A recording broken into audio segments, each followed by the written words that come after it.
barabarani, ili hali vyombo hivyo havijafanyiwa ukaguzi wa lazima ambao kwa mujibu wa kanuni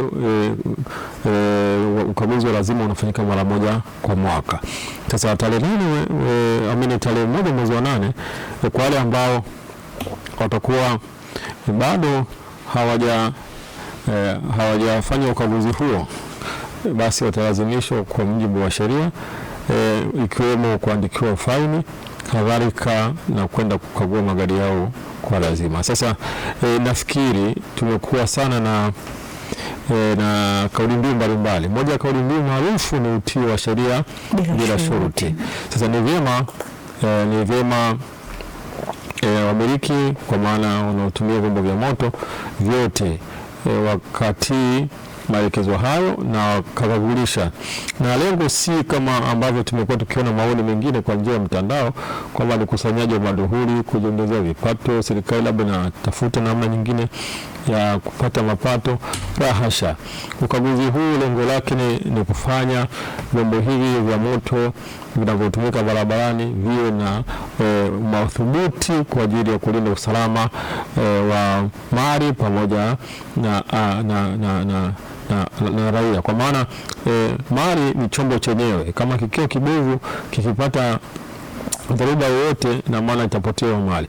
Lakini chombo hicho kama kitabeba roho za watu, kikienda kusababisha ajali, basi kitasababisha maafa kwa namna moja ama nyingine. Kwa hiyo lazima tuweke hiyo pamoja na mambo mengine ambayo yanasemwa, lakini lengo kuu la ukaguzi wa lazima wa vyombo vya moto angalau mara moja kwa mwaka kulingana na kanuni ilivyosema, basi lengo ni kuvifanya vitumike katika namna ambavyo itakuwa ni salama zaidi barabarani. Na ikumbukwe, safari yoyote, kwa mantiki ya safari, mtu yoyote anapodhamiria kufanya safari yake lazima usalama uwepo. Kwa hakuna dhamira ya mtu afanye safari yake kutoka Dar es Salaam kwenda Dodoma ili hali akijua kabisa hatafika salama. Sasa ufikaji wa salama ni pamoja na umadhubuti wa chombo chenyewe. Umadhubuti ni ukaguzi wa mifumo mbalimbali ambayo inafanya chombo hicho kiwepo barabarani, na kama mifumo itakuwa sio imara ama ina hitilafu, basi inaweza kupelekea chombo hicho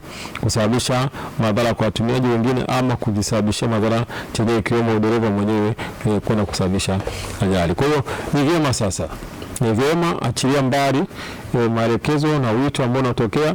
Ni wajibu wa dereva ama mmiliki mwenyewe kukagua chombo chake kabla ya safari, wakati wa safari na baada ya safari. Lakini sasa tunahitaji weledi zaidi, kwamba kuna wakaguzi ambao wamesomea masuala haya ya vyombo vya moto, ambavyo ukifika achilia faida ya kupata ile stika kwa maana ya ukaguzi, lakini pia unaweza kubainishiwa mambo mengine mbalimbali bila gharama yoyote.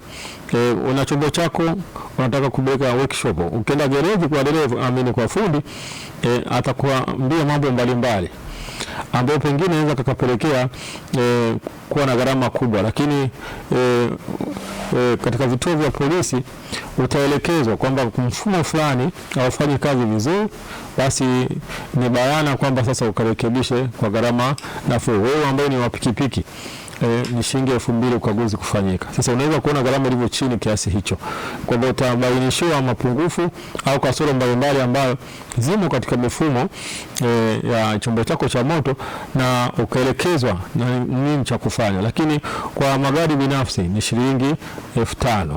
Kwa mtu ambaye ana gari lake binafsi anataka ajue masuala mbalimbali yanayohusiana na chombo chake, hasa ya kimfumo, ikusudi aidha akarekebishe na kurudisha tena kukagulisha, kama ambavyo afande katangulia kusema kwamba hakutakuwa na gharama nyingine yoyote endapo itabainika kwamba kuna kasoro, kwamba yule mkaguzi wa magari akabainisha aidha labda mfumo wako wa umeme hauko vizuri, ama mfumo wako wa bodi kadhalika na mifumo mingine haiko vizuri. Haimaanishi kwamba utalipia gharama nyingine tena ya ukaguzi.